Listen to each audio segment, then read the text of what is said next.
নমস্কার বন্ধুগণ, দেখুন এটা পুঁই শাকের পাতা। আমি পুঁই শাক গাছ কেটে সেখান থেকে পাতাগুলো ছিঁড়ে নিয়েছি, ছিঁড়ে বেছে ধুয়ে নিয়েছি। এখন এটাকে আমি কাটবো, কুচি কুচি করে কেটে নেব। কেটে তারপর এটা আমি বড়া ভাজবো। আপনারা দেখতে থাকুন।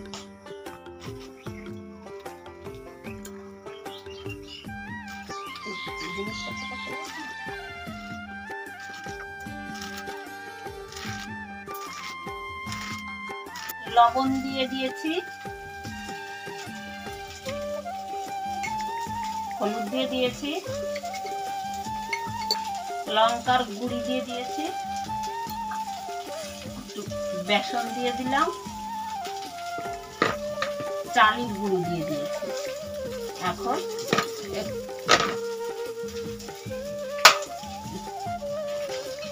এখন একটু জল দিয়ে মেখে নেব। এখন সুন্দর করে মেখে নেব।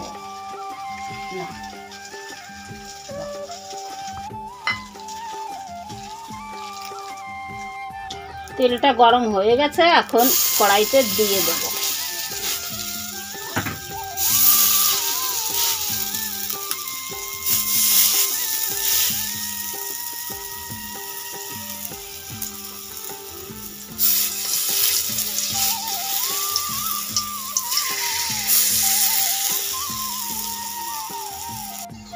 এখন উল্টে দিই, এই পাশটা হবে।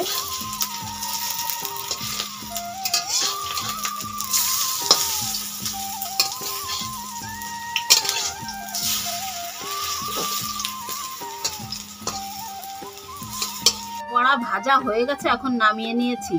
এই বড়াটা খেতে খুব সুস্বাদু।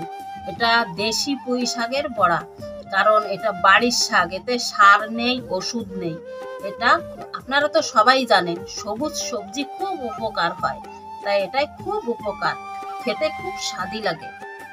কি ওটা পুঁই শাকের বড়া, খেয়ে দেখো তো কেমন হয়েছে। খুব ভালো হয়েছে তো, খুব ভালো।